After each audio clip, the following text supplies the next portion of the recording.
ഇന്ന് എന്ത് സ്റ്റോറി പറയുന്നു ഇങ്ങനെ വിചാരിച്ചിരുന്നു. അപ്പോഴാണ് എന്നോട് ഒരുപാട് പേര് ചോദിച്ചൊരു കാര്യമായിരുന്നു. ഇപ്പം ബിഗ് ബോസ് ആണല്ലോ ട്രെൻഡിങ്, നമുക്കപ്പോൾ അതിനെക്കുറിച്ച് പറയാൻ വിചാരിച്ചു. ഞാൻ കഴിഞ്ഞ തവണയിൽ ബിഗ് ബോസിൽ പോയിട്ടുണ്ടായി. കഴിഞ്ഞ തവണ ഞാൻ ബിഗ് ബോസ് കാണാൻ വേണ്ടി പോയിട്ടുണ്ടായിരുന്നു. അപ്പോൾ ആ സമയത്ത് എനിക്ക് ഒരുപാട് മെസ്സേജ് വന്നു, ബിഗ് ബോസ് പോയോ, കിട്ടിയോ, എങ്ങനെ കിട്ടി, എങ്ങനെ പോയി, എന്താ വിളിച്ചിട്ട് പോയതാണോ വിളിക്കാതെ പോയതാണോ, അങ്ങനെ ഒരുപാട് മെസ്സേജ് വന്നു. അന്നേരം ഞാൻ കുറച്ചാൾക്കാർക്ക് മെസ്സേജ് അയച്ചു, കുറച്ചാൾക്ക് മെസ്സേജ് അയച്ചില്ല. അപ്പോൾ എനിക്ക് യൂട്യൂബില്ല. സോ ഞാൻ വീഡിയോയിൽ അതൊന്നും മെൻഷൻ ചെയ്തിട്ടുമില്ല. ഞാനൊരു റാൻഡം റീൽസ് എടുത്തൊന്നല്ലാതെ അതിലപ്പുറം ഞാനൊന്നും പറഞ്ഞില്ല. അപ്പോൾ ഞാൻ വെച്ചാൽ ആ സ്റ്റോറി പറയാം. ആ ബിഗ് ബോസ് പോയപ്പോൾ ഉണ്ടായ എക്സ്പീരിയൻസും കാര്യങ്ങളും അവിടെ ഉണ്ടായ സംഭവങ്ങളൊക്കെ പറയാം. അത് ഞാനും എൻ്റെ 2 ഫ്രണ്ട്സും കൂടിയിട്ടാണ് ബിഗ് ബോസ് കാണാൻ വേണ്ടിയിട്ട് പോകുന്നത്. ഇതിൻ്റെ കുറച്ച് ദിവസം മുന്നേ, ഒരു 1 മന്ത് ബിഫോർ ആണെന്ന് തോന്നുന്നു, ഓഡിയൻസ് ആയിട്ട് ബിഗ് ബോസിലേക്ക് പോകാൻ കഴിയുന്നുള്ള ഇൻസ്റ്റാഗ്രാം റീൽസ് കണ്ടു. അങ്ങനെ അത് കണ്ടിട്ട് നമ്മൾ അതിൽ ഒരു ട്വിൻ ബ്രദേഴ്സ് ഉണ്ട്, അവരെ കണക്ട് ചെയ്ത് അവർക്ക് DM ചെയ്തു. അങ്ങനെ അവർക്ക് ഡീറ്റെയിൽസും കാര്യങ്ങളും കൊടുത്തു. പിന്നെ ഫസ്റ്റ് പ്രോസസ്സ് കഴിഞ്ഞു. സെക്കൻഡ് പ്രോസസ്സ് വരുന്നത് എവിടെ ഷൂട്ടിങ് കാര്യങ്ങളൊക്കെ ഡീറ്റെയിൽസ് ഏട്ടന്മാർ അയച്ചു തന്നു. അതിനുശേഷം ഇത് ചെന്നൈയിലാണ് ഇതിൻ്റെ ഷൂട്ടിംഗ് നടക്കുന്നത്. ചെന്നൈയിൽ പോകണം. അപ്പോൾ അത്യാവശ്യം പറയണം, പെർമിഷൻ വാങ്ങണം. എല്ലാവരോടും പെർമിഷൻ വാങ്ങണമല്ലോ, ഇങ്ങനെ പോകാൻ പറ്റുമല്ലോ. അങ്ങനെ പെർമിഷൻ വാങ്ങി 3 പേർക്കും പെർമിഷൻ കിട്ടി പോകാൻ വേണ്ടി. എല്ലാവരുടെയും മെയിൻ പ്രശ്നം ഒറ്റയ്ക്ക് പോകുന്ന ഒരു ലോങ് ട്രാവൽ ചെയ്യുന്നതിൻ്റെ ഒരു ബുദ്ധിമുട്ടായിരുന്നു. പക്ഷെ നമുക്ക് 3 ആൾക്ക് ഓവർ കോൺഫിഡൻസ് ആണ്. നമ്മൾ മാനിഫെസ്റ്റ് ചെയ്ത് കഴിഞ്ഞാൽ അത് നടക്കും എന്നുള്ളതിൻ്റെ 100% തെളിവാണ് നമ്മൾ. കാരണം ബിഗ് ബോസ് ഫസ്റ്റ് സീസൺ തൊട്ട് ഇപ്പം സ്റ്റിൽ 8ാമത്തെ സീസണിൻ്റെ ഇത് നടന്നുകൊണ്ടിരിക്കുന്ന അതുവരെ നമ്മൾ ഡെയിലി കാണും വീഡിയോസ്. അത് കണ്ടതിന് പുറമെ ഹോട്ട്സ്റ്റാർ TV-യിൽ ടെലികാസ്റ്റ് ചെയ്യുമ്പോൾ കാണും. അതിന് പുറമെ ഹോട്ട്സ്റ്റാറിൽ പോയി കാണും. അതിന് പുറമെ നമ്മൾ ഇത് റീൽസിൽ വരുമല്ലോ, ഇത് കാണും. എന്നിട്ട് ഇത് ഷെയർ ചെയ്യും. എന്നിട്ട് നമ്മൾ ഇത് ചർച്ച ചെയ്യും. അനുമോളിങ്ങനെ പറഞ്ഞു, ആര്യൻ അങ്ങനെ പറഞ്ഞു, അഖിൽമാരാർ അങ്ങനെ പറഞ്ഞിട്ട് നമ്മൾ ഇതിനെക്കുറിച്ച് ഡിസ്കഷൻ നടത്തും. ഇതിനായിട്ടൊരു ടൈം കണ്ടെത്തും. അപ്പം മെയിൻ ഡിസ്കഷൻ ആ ടൈമിൽ ഇത് തന്നെ. അപ്പോൾ ഇങ്ങനൊരു ഓപ്പർച്യൂണിറ്റി കിട്ടിയാൽ പോകാണ്ടിരിക്കാനും പറ്റില്ല. അപ്പോൾ ഏട്ടന്മാർ വിളിക്കുന്നുണ്ട്, ഇന്നാണ് വേണ്ട, നിങ്ങൾ വരൂലേ, കറക്റ്റായി ടൈമിൽ എത്തൂലേ എന്നൊക്കെ ചോദിക്കുന്നുണ്ട്. അവർ ഇടയ്ക്കിടയ്ക്ക് അപ്ഡേറ്റ് ചെയ്തുകൊണ്ടിരിക്കുന്നുണ്ടായിരുന്നു. അങ്ങനെ നമ്മൾ തലേന്ന് കണ്ണൂരിൽ നമ്മൾ ട്രെയിൻ കയറി നമ്മളവിടെ ഒരു പുലർച്ചക്കെത്തി. ചെന്നൈയിൽ നമ്മളൊരു പുലർച്ചക്കെത്തി. അതിന് ശേഷം പിന്നെ നമുക്ക് ചെന്നൈയിൽ നമ്മൾ ഫസ്റ്റ് ടൈം പോകുന്നത് നമ്മൾ ആ ഒരു ആവേശത്തിന് ഇറങ്ങിയാണെങ്കിലും അവിടെ എത്തി നോക്കുമ്പോൾ ഫുൾ ബ്ലാങ്ക്. നെക്സ്റ്റ് എന്താ ചെയ്യേണ്ടതെന്നുള്ള ഒരു ഐഡിയ ഇല്ല. അതായത് ഡ്രസ്സ് മാറ്റണം, അതായത് നമ്മൾ വന്ന കോസ്റ്റ്യൂമിൽ നമുക്ക് പോകാൻ പറ്റില്ല, കോസ്റ്റ്യൂം ചേഞ്ച് ചെയ്യണം, എവിടെ നിന്ന് മാറ്റും ഒരു ഐഡിയ ഇല്ല. അപ്പോൾ പെട്ടെന്ന് ഒരു ഐഡിയ തോന്നി. ആദ്യമേ നമ്മൾ ബുക്ക് ചെയ്യുക റൂമൊക്കെ എന്ന് വിചാരിച്ചു. പിന്നെ വെച്ച് വേണ്ട, അവിടെ എത്തി കഴിഞ്ഞിട്ട് ഏതെങ്കിലും ലോക്കൽ റൂം എടുത്തിട്ട് ജസ്റ്റ് ഫ്രഷ് അപ്പ് ചെയ്തിട്ട് പോകാമെന്നുള്ളൊരു തോട്ടായിരുന്നു ഉണ്ടായിരുന്നത്. സോ നമ്മൾ അങ്ങനത്തെ മുൻകൂട്ടി ബുക്ക് ചെയ്യുന്ന ഏർപ്പാടൊന്നും ഉണ്ടായിരുന്നില്ല. ഓട്ടോ പിടിച്ചു. നമ്മൾ ചെയ്ത ഏറ്റവും മണ്ടത്തരം, നമ്മൾ ഈ ഷൂട്ടിങ് നടക്കുന്നത് EVP സന്തോഷ ഫിലിം സിറ്റിയിലാണ്. അതായത് നമ്മൾ റെയിൽവേ സ്റ്റേഷനിൽ ഒരു 45 മിനിറ്റ്സിൻ്റെ എൻ്റെ ഓർമ്മ ശരിയാണെങ്കിൽ 45 മിനിറ്റ്സ് അങ്ങനെ ഉണ്ട് റെയിൽവേ സ്റ്റേഷനിൽ നിന്ന് പോകാൻ വേണ്ടിയിട്ട്. എനിക്ക് കൃത്യമായിട്ട് ഓർമ്മയില്ല. നമ്മൾ എടുത്ത റൂം എവിടെ എടുത്തതെന്ന് വെച്ച് കഴിഞ്ഞാൽ റെയിൽവേ സ്റ്റേഷൻ്റെ നിയറസ്റ്റ് ആയിട്ടുള്ള ഹോട്ടലാണ് എടുത്തിട്ടുള്ളത്. സോ നമ്മൾ എന്നാ ചിന്തിച്ചാൽ പെട്ടെന്ന് എത്തണം, ഫ്രഷ് അപ്പ് ആവണം, എന്നിട്ട് മാറ്റി നമുക്ക് പോവാം, ആ ഒരു തോട്ടം ഉണ്ടായിരുന്നത്. നമ്മളവിടെ എത്തി. റെയിൽവേ സ്റ്റേഷൻ്റെ അടുത്തുള്ള ഒരു 2-3 ഹോട്ടൽസ് നോക്കി എന്നാണ് തോന്നുന്നത്. അതിൽ കൂട്ടത്തിൽ കുറച്ച് വൃത്തിയുള്ള തോന്നിയത് എടുത്തു. അതിനുശേഷം നമ്മളവിടെ ഫ്രഷ് അപ്പായി, എല്ലാവരും കോസ്റ്റ്യൂം എല്ലാം ചേഞ്ച് ചെയ്തു. നമ്മൾ ഒരുങ്ങി താഴെ എത്തി. ഹോട്ടലിൻ്റെ താഴെ എത്തി നോക്കുമ്പോൾ ഊബർ ബുക്ക് ചെയ്തിട്ട് ഊബർ നല്ല ലോങ് ആണ്. അതായത് 45 മിനിറ്റ്സ് കൂടുതലുണ്ടെന്നാണ് എനിക്ക് ഓർമ്മയില്ല കറക്റ്റ് പറഞ്ഞാൽ. അപ്പോൾ ഊബർ ബുക്ക് ചെയ്തിട്ട് ഇവർ എല്ലാവരും ക്യാൻസൽ ചെയ്ത് കളയുന്നു. അതായത് ആദ്യം വരുന്നുണ്ടെന്ന് കാണിക്കും, പിന്നെ ക്യാൻസൽ ചെയ്യും, വരുന്നുണ്ട് കാണിക്കും, പിന്നെ ക്യാൻസൽ ചെയ്യും. 9 മണിക്കാണോ 9 മണി അങ്ങനെ ഒരു ടൈം അവിടെ പറഞ്ഞത്. നമ്മൾ 8:45 നമ്മൾ ആ ഹോട്ടലിൻ്റെ താഴെ നിൽക്കുക. താഴെ നമുക്കാണെങ്കിൽ അവിടെ നൈരാട്ടന്മാർ വിളിക്കുന്നുണ്ട്, വരൂലേ എന്നുള്ളത് ഇങ്ങനെ മെസ്സേജ് ചെയ്തുകൊണ്ടിരിക്കുന്നുണ്ട്. സോ നമുക്ക് ഫുൾ ടെൻഷനായി. നമ്മൾ അത്രയും ദൂരം ഇത് ഷൂട്ടിങ് കാണാനായി വന്നു, ഇനി നമ്മൾക്ക് പോകാൻ പറ്റൂലേ, ഫുൾ ബ്ലാങ്ക്. എല്ലാവർക്കും മീൻസ് ഒരുങ്ങിയതെല്ലാം പോയി. എല്ലാവരും ടെൻഷൻ അടിച്ച് ഫുൾ ടെൻഷൻ അടിച്ച് എന്നാ ചെയ്യുക ഇങ്ങനെ വിചാരിച്ച്. അപ്പോൾ ഹോട്ടലിലെ ആൾക്കാരോട് സംസാരിച്ചു. അപ്പോൾ അവർ പറഞ്ഞു, ഇത് അത്യാവശ്യം നല്ല ലോങ് അല്ലേ, സോ നമുക്ക് ഓട്ടോ കിട്ടില്ല, ടാക്സി ആക്കി വെക്കുന്നത്. അങ്ങനെ നമ്മൾ അത് നോക്കി, ഒരു ഐഡിയ ഇല്ല. അവർക്കറിയുന്ന ആൾക്കാരെ വിളിച്ച് നോക്കി, എന്നിട്ടൊന്നും ഒരു ഐഡിയ ഇല്ല. നമ്മൾ മനസ്സിലായി നമുക്ക് ഓക്കെ ഇത് പോയി, എനിക്ക് കാണാൻ പറ്റില്ല, തിരിച്ചു പോകാമെന്നുള്ളൊരിതിലായി. നമ്മൾ അങ്ങനെ ഇങ്ങോളം വന്നതെല്ലാം വേസ്റ്റായി എന്നെല്ലാം വിചാരിച്ച് ആ സമയത്ത് അതിൻ്റെ അടുത്തൊരു ഓട്ടോ നിർത്തിയിട്ടിട്ടുണ്ടായി. അപ്പോൾ നമ്മളതിന് മുന്നേ ഈ ഏട്ടനടുത്ത് ചോദിച്ചു പോകുന്നില്ല. അപ്പോൾ ഓറ് പറഞ്ഞില്ല പോകുന്നതല്ല, പോകുന്ന ഓട്ടോ അല്ല എന്ന് പറഞ്ഞു. സോ നമ്മൾ പിന്നെ അവിടെ നമ്മൾ ടെൻഷൻ അടിക്കുന്നതിൻ്റെ അടുത്ത് ഈ ഏട്ടൻ ചോദിച്ചു എവിടെയാണ് പോകേണ്ടതെന്ന് ചോദിച്ചു. അപ്പം നമ്മൾ ദൈവത്തിൻ്റെ പ്രതീകം മാലാക എന്നൊക്കെ പറയുന്ന പോലെ അപ്പം അയാളുടെ ഇങ്ങനെ ചരക്ക് വന്ന് ചിങ് ചിങ് ചിങ് ചിങ്. അപ്പം നമ്മൾ പറഞ്ഞു EVP കുറച്ച് ദൂരമുണ്ട്, കുറച്ച് പൈസ കൂടുതൽ തരണം എന്ന് പറഞ്ഞു. നമ്മൾ പൈസ വന്നാലും കുഴപ്പമില്ല, പോയാൽ മതി എന്ന് പറഞ്ഞു. അങ്ങനെ നമ്മൾ ആ ഓട്ടോ കയറി എല്ലാവരും മുടിയെല്ലാം നല്ലോണം കേളി ചെയ്ത് സ്ട്രെയിറ്റ് ചെയ്ത് മേക്കപ്പെല്ലാം ഇട്ടിട്ട് പോകാൻ ഓട്ടോയിൽ അത്രയും ദൂരം പോകുന്നപ്പോൾ നമ്മൾ ടയേർഡാവും, മുടി പോവും, എല്ലാം മൊത്തം നാശകോശങ്ങളാവും. ആ സമയത്താണെങ്കിൽ കറക്റ്റ് ആ ഒരു ടൈമിൽ എനിക്കൊരു അബദ്ധം പറ്റി. ഞാൻ ആ ഒരു ടൈമിൽ ഹെയർ കളർ ചെയ്തു.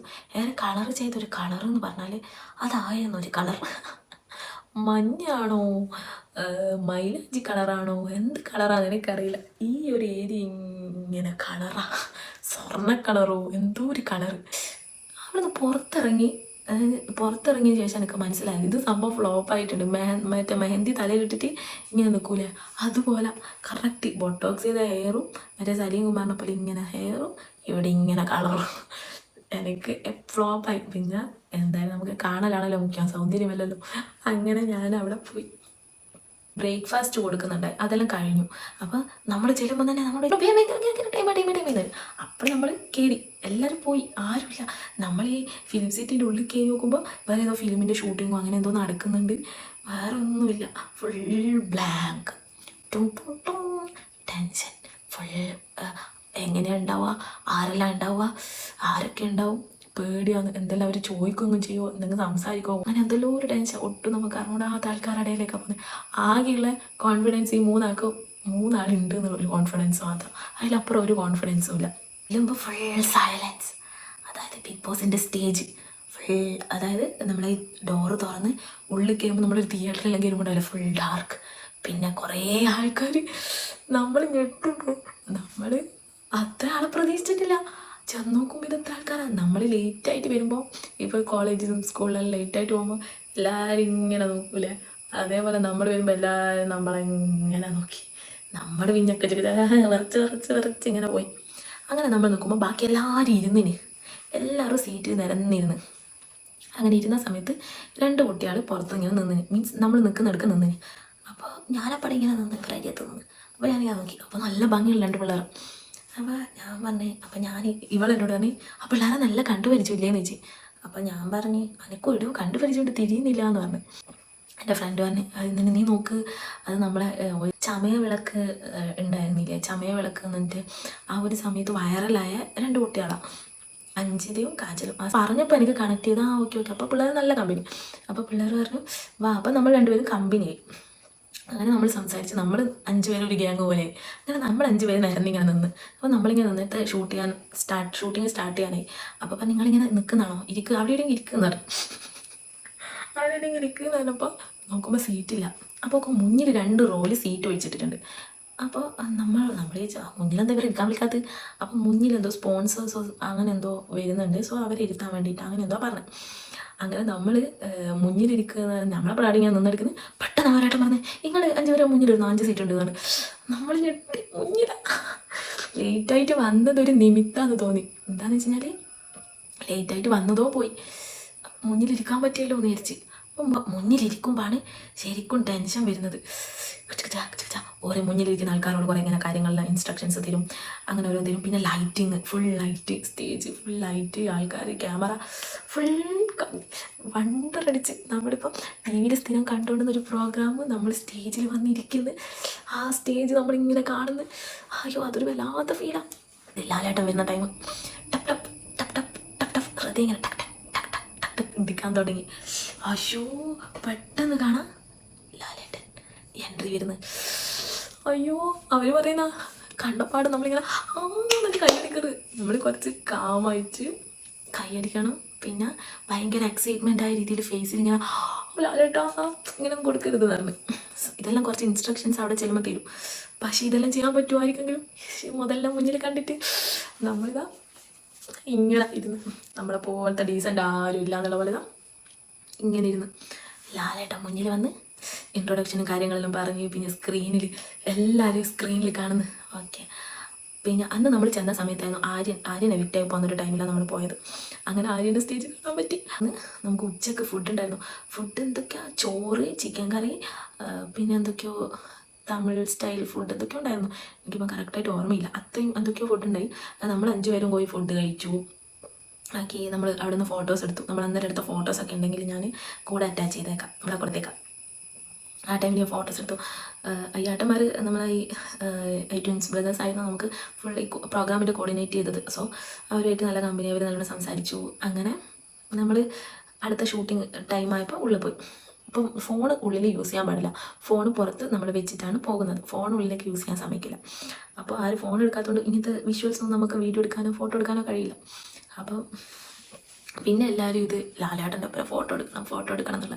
പക്ഷെ ഇങ്ങേരൊപ്പം എങ്ങനെ ഫോട്ടോ എടുക്കുക, ഇത്രയും ആൾക്കാരൊപ്പം ഫോട്ടോ എടുക്കുന്നപ്പോഴേക്ക് എനിക്ക് ഉറപ്പായി എടുക്കാൻ പറ്റില്ല.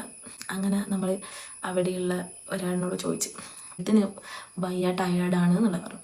നമ്മൾ ടയേർഡായ ഒരു മനുഷ്യനെ പോയി ദ്രോഹിക്കരുതല്ലോ. ഷൂട്ടിങ് കഴിഞ്ഞപ്പോൾ ഒരു 6:30-7 മണി ആയിരുന്നു. ഷൂട്ട് കഴിഞ്ഞ് ഇറങ്ങുമ്പോൾ പപ്സും ചായയും ഉണ്ടായി. അപ്പോൾ നമ്മൾ പപ്സും ചായയും കുടിച്ചു.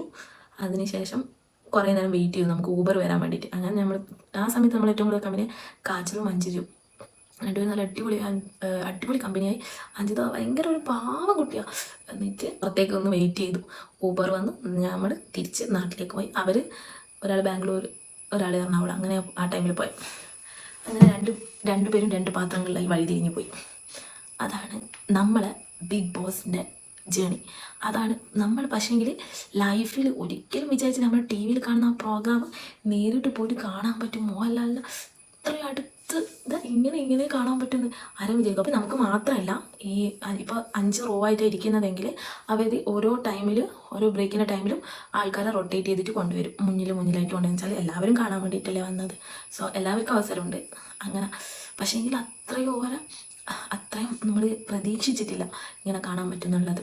സോ മാനിഫെസ്റ്റ് ചെയ്ത് കഴിഞ്ഞാൽ അറ്റ്ലീസ്റ്റ് നമുക്ക് ആ ബിഗ് ബോസിൻ്റെ വേദി വരെയെങ്കിലും എത്താം, കാണാൻ പറ്റും. അങ്ങനെ നമ്മൾ കുറച്ച് എഫേർട്ട് മാനിഫെസ്റ്റ് ചെയ്യുന്ന മാത്രമേ നമ്മൾ കുറച്ച് എഫേർട്ട് ഇടണം. ഇപ്പോൾ എനിക്ക് അവിടെ പോകണം, എനിക്ക് ബിഗ് ബോസ് പോകണം, എനിക്ക് സിനിമ നടിയാവണം എന്നെല്ലാം പറ്റി ഞാൻ വീട്ടിലിരുന്നിട്ട് ഇതെല്ലാം പറഞ്ഞാൽ നടക്കില്ല.